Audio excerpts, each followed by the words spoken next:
I'm actually posing this question to you because I know that your organization is into investigations of this kind of matter, and so would like to know if you have done some probably digging up or something. Now, a group known as Network Against Corruption (NAC) petitioned on the 21st of January 2025 an address to the two anti-graft agencies, that's the ICPC and the EFCC, and they gave details of how the past governor of Akwa Ibom State, Udom Emmanuel, a former banker, acting reportedly in connivance with others, allegedly looted the sum of 700 billion naira, while about 1.5 trillion naira was unaccounted for. And the two anti-graft agencies have actually confirmed receipt of copies of petition against the immediate past governor of Akwa Ibom State, bordering on alleged misappropriation of funds, and evidence of both confirmations have been cited by the Century newspaper. I'd like to find out from you if you've done, some. I know you've from the onset you have seen the story and all of this, and I know that you have been following it up. Your hunger strike was done during the Emmanuel era, and so Yes. there's been a lot of following up since then. Absolutely. But talk to us about this. I think let me just lay the foundation that there's something happening in the state which some persons were praying for that it should happen, while others had believed that such a thing is impossible. There is also another dimension where, because of His Excellency Governor Moino's attitude, because of his kind of aura he tries to bring, he has brought peace. He has bridged the gap between political divides, something that had never happened in the history of the state. We used to know of Abuja fronts and home fronts. And what makes Abuja fronts? Maybe just senators or a minister, or even like when we had the SSG, like under His Excellency Obong Victor Otta being governor, there was Abuja front, very powerful Abuja front. And what we know as Abuja front is that they have to work against the state. They have to undermine the governor. But Obong Otta was so gifted, he was a father, and God honored him. He prevailed. And fast forward to His Excellency. We never had somebody, apart from that, during Obong Otta's time, we had an SGF, Secretary to the Federal Government, in the person of Obong Fode Kaite. And guess what? He was there for 8 years as SGF. I think first in history, we had a minister. One thing led to another. It wasn't a smooth relationship at all. Now we have not just an SGF, who is not even number 3, number 4. SGF may be seen in the rank of maybe number 5. Oh, no, maybe number 7, because you have the Deputy Senate President, you have the Deputy Speaker, they all fall in the ranking. This dispensation, an Akwa Ibom son, the former governor, former minister, former commissioner, is number 3 man in Nigeria. If you don't know any other thing, just know that if for us Christians, Father, Son, and the Holy Ghost, the Trinity is complete. So for Akwa Ibom State to have a number 3 man who is in touch with Mr. President virtually every moment, every minute, every hour, because he holds the difference between the executive and the people. The assembly represents the people, and anything can happen within the people. So Akpabio is very strategic. But between Akpabio, that's why Akpabio, having had issues with the person he brought to power, as he brought him in and did everything possible, even bestow on him his slogan, "Let God's will be done again, again, and again." Because God's will was done twice in the first term and second term, and it was like kind of third term agenda, like some people said, under Udom Emmanuel to be governor, it was let God's will be done again, again, and again, and all of that. Now, he is number 3. And the governor was the choice of immediate past governor Udom Emmanuel. But Pastor Umoino is able to harmonize the interests of the state and the interest of his own administration with that of the Senate president. And the Senate president is a man that doesn't mince his words. If he likes you, he likes you. Doesn't like you, he will say it. And he's been telling him, don't be like your father, the man that brought you. Don't be like him. And all of that. He says that repeatedly, even in front of people, even when the government has repeated the same thing. And even told him, look, here in government house, I've seen faces. I've seen those that you must never trust. He said so in government house. That's Akpabio for you.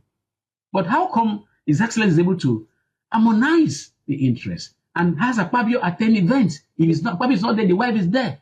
Likewise, which is where I'm going to. There is peace in terms of, no political divide.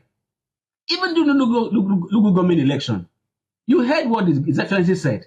His Excellency did what nobody has done in politics, at least not to the best of my knowledge. He told the PDP people, you see this campaign, face issue, what you are going to do. Don't talk about federal. That doesn't happen. Go to Bauchi State and hear how the governor of Bauchi State, Bala Mohammed, speaks about Mr. President. Or even some neighboring states as well. When you want to have issues and you're not in the same party, even if you're in the same party, if you have issues, you must face issues. After all, under Obasanjo, Abongota was PDP, Obasanjo was PDP, but it was war. And it took a visionary fighter like Abongota to have prevailed. Otherwise, it would have been history by all means. So, Ekperikpepo as Minister for State, Gas, Senator Akpabio as Senate President, none of them has posed a problem to the state. But as we speak, the petition you are talking about, that of Udom Emmanuel, like I was trying to say initially, some people used to call on air that what transpired in the state between 2015 and 2023 was terrible. When will it be probed? And who will bear the cat? Nobody. People were not talking. Hushed tones and all of that. Suddenly, because of 10 million naira gift to Precious Bodunde, a man from Delta State, whose likely pen name is Fejiro Victor. His real name is something Ogenero also. He's from Delta State. Took offense. Why do you give this kind of money to this girl because she read a few words from the dictionary? And it wasn't even a competition. You've heard my views about that. Yeah, because what the girl did not add value to Akwa Ibom State, did not add value to Nigeria. It wasn't a competition, and she did that practice and I did in the video. So what's effect? And look at the amount and all of that. So that's by the way. It was after that very episode, immediately following, that Fejiro started dishing out informations on alleging that the government of Udom Emmanuel 2015 to 2023 received over 3 trillion naira. That in the midst of the 3 trillion naira or over 3 trillion naira that administration received, that the administration took loans of 500 billion naira. Those are allegations, yes. But do they have foundation? Yes, they have. Why? During the campaigns, the governorship candidate of YPP, Senator Bassi Albert, popularly called Oba, was reeling out videos that the administration was taking as loans. And it was in that region, if not even more. And the question was, we are getting our allocations normal. And it's amazing. We even had a court judgment, Supreme Court judgment, on derivation payments for oil that were not properly calculated. And when God did his wonders, federal government announced that they have made $62 billion, this and that. Akwa Ibom River State said, is that so? From our resources, pay us our own share of 13%. Federal government did not. They went to court. Akwa Ibom State got over $2 billion. River State got $1.something billion. And as at that time, when you translate the amount of Akwa Ibom State, it came up to 923 billion naira. Sharon, that is almost unbelievable. So, this money was not to be paid en bloc. It was to be paid in bits because federal government could not afford, We started hearing of magic money. That's not the story for now. Let us face what FedGiro said. And let me just take some of the things that are available in public. And you know that FedGiro's group is called Network Against Corruption and Trafficking, NACAT. People were saying that what concerns an Edo man with Akwa Ibom issue? FedGiro is running an NGO that fights corruption. An NGO like Open Forum, we talk on national issues, we talk on other state issues. That is what some persons need to know. FedGiro is not starting the advocacy from Akwa Ibom State. When he started, or the one he did, which came to public domain, was about his own governor, Ifeanyi Okowa. And people thought it was a joke. And by the time it was true, EFCC acted, and we heard that 1.2 trillion was under investigation in the Delta State. The rest is history now. I saw the video where Ifeanyi Okowa was calling him, see what that small boy is doing and all of that. So FedGiro is not a meddlesome interloper. He is running an NGO. If you don't know that, then you have problem even being able to wonder, to find out why is he interested. 2, FedGiro is not just doing it alone. It has Akwa Ibom sons who are there. One of them is Michael Ekpo. The other person, I don't know his name. I'm not even used to his face. And they were there when they addressed a press conference after they submitted the petition to EFCC and ICPC, which I'm sure you have seen the certified copies acknowledging, and a letter acknowledging receipt. So it is not a matter where people will start just talking that, oh, nothing is happening. It's like when they ask you maths question, you go and do literature. You don't do that.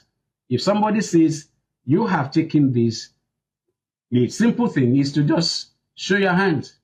Like Ibibio people have a saying, at the Burudu, Karubo is say. When somebody is caught in the act and you want to hide your hand and all of that. It's simple is, Karubo is say. The fact is that anybody in public office should be prepared for accountability.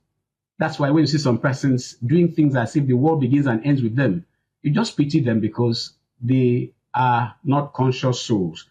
For the purpose of this conversation, these are some of the key allegations. Unaccounted funds. NACAT claims that under Udom Emmanuel's AD administration, approximately 700 billion out of over 300 trillion accrued to the state coffers remains unaccounted for. 700 billion. On debt profile, that despite so much revenue that came into the state, that their debt profile left exceeds 500 billion. And unpaid ongoing projects worth over 300 billion, with numerous abandoned projects. So if you look at the debt profile exceeding 500 billion, and then projects not paid for 300 billion, that's 800 billion or more. Then there's something about suspicious withdrawals. We talked about that there's alleged funds allocated to security operations were diverted, that monies for security, whatever, were diverted, and which is with over 4.5 billion withdrawn under the guise of those things. That over 100 billion has been spent on industries under the industrialization program of the administration. There is also the information that somebody called Stephen Abia is said to be the media aide of former Governor Udom Emmanuel. So he has dismissed the allegations as baseless and the work of adversaries. And he said that Emmanuel governed with transparency and due process, and that records of his achievements are available to substantiate this. The reality is that we are not looking at records of achievements, because we have seen a number of groups or phony groups or individuals who come by names of groups. And I want to say this. I have seen about 2 having to do with Ibibio Leadership Summit. The other one is Ibibio, whatever, I've forgotten. I just saw that this morning. They are accusing, they mention the person that it is Senate President that is behind this. Okay. Yes. And my personal appeal, or our appeal as Open Forum, is please, anybody that wants to defend anybody, use a neutral name as an NGO. Do not bring in ethnic coloring. Don't. It's the Bibios that made Akpabio who Akpabio is. I can say that with pride because I was close to those who were instrumental to giving His Excellency Akpabio sole candidacy. The Bibios gave Akpabio sole candidacy. Even when their children were contesting, they denounced their children, even from first term to the second term. And those people in government and others, I'm not sure you are aware of this. Do you know who holds the title as Otoni Kami Bibio? Have you heard that before? Who? Godswill Akpabio. He's an Anang man. Yes, Akwa Ibom is one tribe state with ethnic groups, no problem. I mean, one ethnic group with different tribes. But an Anang man is Otoni Kami Bibio. You know what that means? So why should some persons want to use ethnic whatever to come and cause more divide? Another thing is that some persons, there's a group I belong on social media. This is the second time I'm going to hide the name of the group because I'm still waiting for action to be taken. There's somebody there. His name is called Paul Lumo.